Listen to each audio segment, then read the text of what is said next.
Hello everyone. Welcome to Ken study. आज है 23rd of September। Start करते हैं आज के एमसीक्यू क्वेश्चंस। आज का फर्स्ट क्वेश्चन है, which ministry recently organised the international वॉस कॉन्फ्रेंस 2024।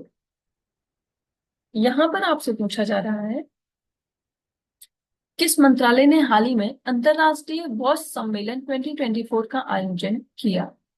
आपके ऑप्शंस हैं, ministry of agriculture, ministry of environment forest and climate change, ministry of Jal Shakti या फिर ministry of new and renewable energy.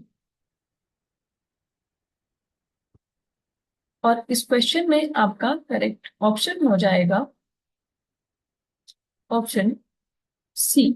सो वॉस कॉन्फ्रेंस का आयोजन किया है मिनिस्ट्री ऑफ जल शक्ति ने।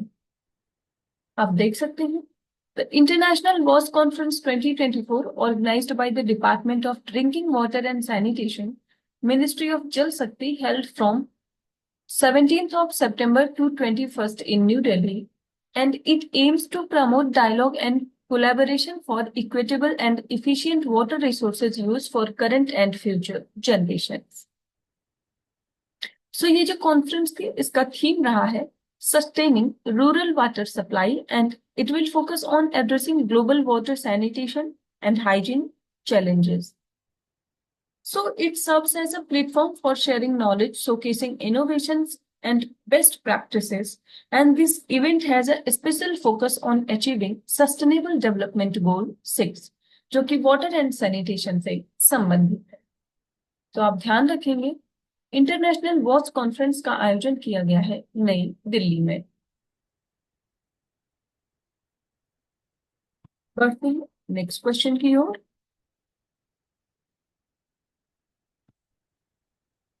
Bank has recently launched the generative AI-powered virtual relationship manager Aditi। यहाँ पर आपसे पूछा जा रहा है, किस बैंक ने हाल ही में जनरेटिव एआई संचालित वर्चुअल रिलेशनशिप मैनेजर अदिति को लॉन्च किया है। आपके ऑप्शंस हैं, state bank of India, axis bank, yes bank या फिर बैंक ऑफ बड़ौदा।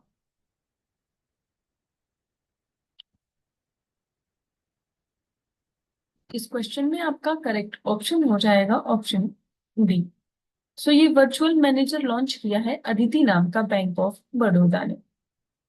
आप यहाँ देख सकते हैं, bank of Baroda has launched 3 generative artificial intelligence powered solutions aimed at improving customer service and employee efficiency. And these include a virtual relationship manager Aditi, a knowledge management platform for its employees, Gyan Sahai AI, and a chatbot ADI for digital customer experience. So BOB ने introduce किया है अदिति, जो कि एक generative AI powered virtual relationship manager है to offer enhanced digital customer services, and Aditi is accessible via BOV's web portal and supports audio, video, and chat based assistance with 24/7 multilingual support. तो आप ध्यान रखेंगे, जो virtual AI powered relationship manager है अदिति, उसका संबंध है बैंक ऑफ बड़ौदा से। इसके साथ ही बैंक ऑफ बड़ौदा की बात करें तो ये एक इंडियन गवर्नमेंट का पब्लिक सेक्टर बैंक है, जिसका हेडक्वार्टर है बड़ोदरा, गुजरात में, और ये third largest public sector bank है। इसको फाउंड किया गया था 1908 में बाय सयाजी राव गायकवाड़ थर्ड। और इसका हेडक्वार्टर आपने देखा कि बीओबी का जो हेडक्वार्टर है वो है बड़ोदरा, गुजरात में। बढ़ते हैं नेक्स्ट क्वेश्चन की ओर।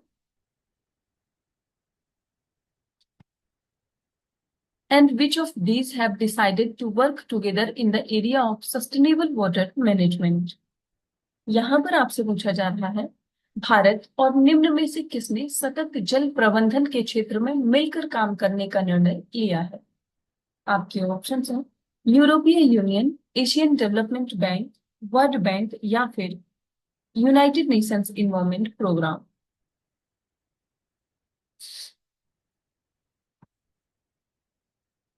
और इस क्वेश्चन में आपका करेक्ट ऑप्शन हो जाएगा ऑप्शन ए। सो ये समझौता हुआ है भारत और यूरोपीय यूनियन के मध्य।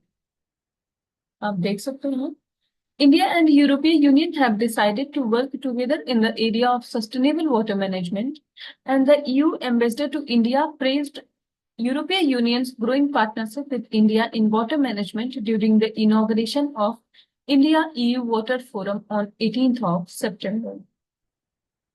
So during the 6th EU-India Water Forum, India and EU decided to strengthen their cooperation in sustainable water management. इसके साथ ही यूरोपीय यूनियन की बात करें तो ये एक सुप्रानेशनल पॉलिटिकल एंड इकोनॉमिक यूनियन है of 27 member states that are located primarily in Europe. And the European Union has often been described as a sui generis political entity combining the characteristics of both a federation and a confederation. बढ़ते हैं next question की ओर। Recently, which ministry hosted the event World Food India 2024? यहाँ पर आपसे पूछा जा रहा है हाल ही में किस मंत्रालय ने वर्ल्ड फूड इंडिया 2024 कार्यक्रम की मेजबानी की है। आपके ऑप्शंस हैं ministry of agriculture, ministry of food processing industries, ministry of science and technology या फिर मिनिस्ट्री ऑफ होम अफेयर्स।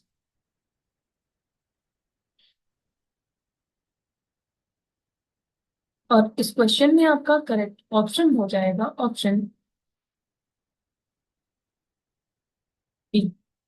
सो इसको होस्ट किया है ministry of food processing and industry.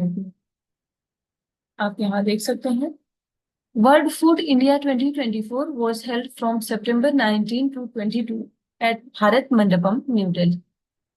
And the event was hosted by the Ministry of Food Processing Industries, and more than 90 countries, 26 Indian states and union territories, and 18 central ministries participated in the event. So it showcased innovations, technology, and sustainability in food processing and highlighted India's growing role in the global food sector. Government initiatives and future plans for food processing development were featured. तो आप ध्यान रखेंगे ये third edition रहा है world food India का, जिसका आयोजन किया गया है नई दिल्ली में। बढ़ते हैं नेक्स्ट क्वेश्चन की ओर।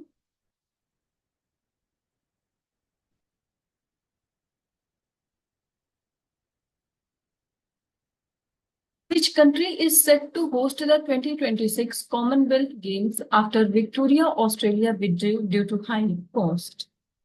यहाँ पर आपसे पूछा जा रहा है विक्टोरिया जो कि ऑस्ट्रेलिया का शहर है उसके द्वारा उच्च लागत के कारण पीछे हटने के बाद कौन सा देश 2026 के राष्ट्रमंडल खेलों की मेजबानी करने के लिए तैयार है। आपके ऑप्शन हैं कनाडा, स्कॉटलैंड, न्यूजीलैंड या फिर साउथ अफ्रीका।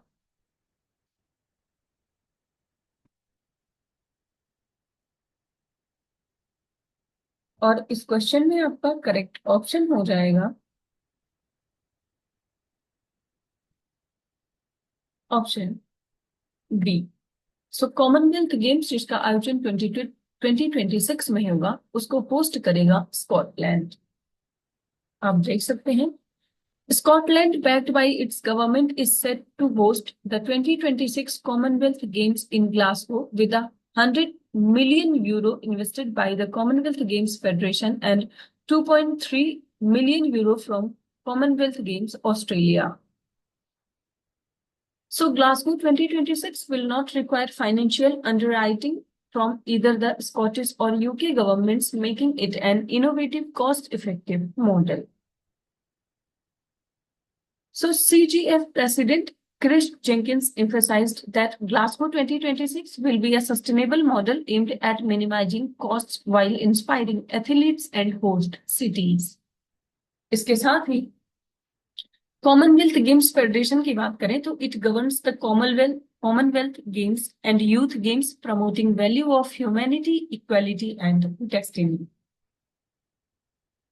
स्कॉटलैंड की बात करें तो ये एक कंट्री है जो कि पार्ट है यूनाइटेड किंगडम का and it contains nearly 1/3 of the United kingdoms land area consisting of the northern part of island of great Britain and more than 790 adjacent islands.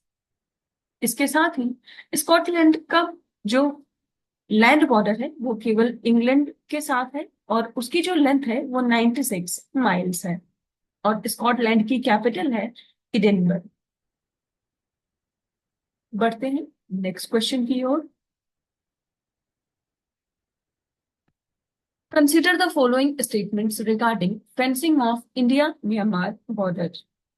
यहाँ पर इंडिया म्यांमार जो सीमा पर बाड़ लगाने से संबंधित चीजें हैं उससे रिलेटेड कुछ कथन दिए गए हैं जिस पर आपको विचार करना है।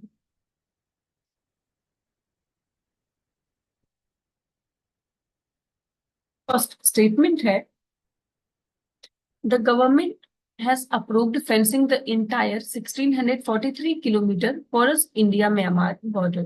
And second, the porous India Myanmar border has contributed to cross border terrorism, arms smuggling, and drug trafficking as Myanmar is part of the Golden Triangle. और यहाँ पर आपसे करेक्ट स्टेटमेंट पूछा जा रहा है। आपको बताना है कि भारत म्यांमार सीमा पर बाड़ लगाने से संबंधित यहाँ पर कौन से स्टेटमेंट्स करेक्ट हैं। और इस क्वेश्चन में आपका करेक्ट ऑप्शन हो जाएगा ऑप्शन सी। सो यहाँ पर दोनों ही स्टेटमेंट्स आपके करेक्ट है। आप देख सकते हैं the government has approved the fencing of the entire 1643 kilometre India Myanmar border to address security threats with an estimated cost of rupees 31,000 crore. India's porous borders, including with Myanmar, have facilitated cross-border terrorism, insurgency, drug trafficking, जिसका कारण है Myanmar का location जो कि golden triangle में शामिल है। इसके अलावा arms smuggling and human trafficking. So far, only 30 kilometers of the India-Myanmar border is fenced, leaving a significant portion vulnerable to security risks. So efforts are now underway to strengthen border security through full fencing. इसके साथ ही हम open border की बात करें तो जो India का open border है वो है नेपाल और भूटान के साथ। इसके साथ ही इंडिया पोरस बॉर्डर शेयर करता है पाकिस्तान, बांग्लादेश, चाइना और म्यांमार के साथ। गोल्डन ट्रायंगल की बात करें तो इनमें जो शामिल कंट्रीज हैं वो है म्यांमार, थाईलैंड और लाओस।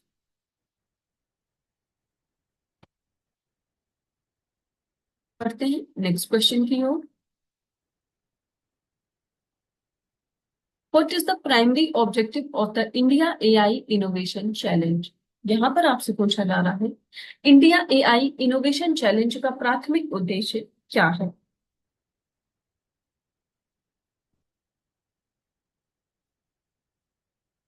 आपके ऑप्शंस हैं to promote traditional farming method, to advance AI applications in critical sectors, या फिर to replace human workers with AI, और to reduce government funding for technology. यहाँ पर आपको बताना है कि जो इंडिया एआई इनोवेशन चैलेंज है उसका ऑब्जेक्टिव क्या है। और इस क्वेश्चन में आपका करेक्ट ऑप्शन हो जाएगा ऑप्शन बी। सो इसका ऑब्जेक्टिव है to advance AI application in critical sectors. आप देख सकते हैं the India AI innovation challenge aims to foster impactful AI solutions across critical sectors and focus areas include healthcare, governance, agriculture, learning disabilities, and climate change. So the winners will receive financial support of up to rupees 1 crore, and the challenge is open to various stakeholders, including startups, NGOs, and academic institutions. So India AI, जो कि एक independent business decision है, under the Digital India Corporation of the Ministry of Electronics and IT, is the implementation agency of the India AI mission, which aims to democratize AI's benefits across all strata of society, foster India's global leadership in AI, foster technological self-reliance, and ensure ethical and responsible use of AI. आज के current affair session में इतना ही। Thank you for watching. Do like, share and subscribe.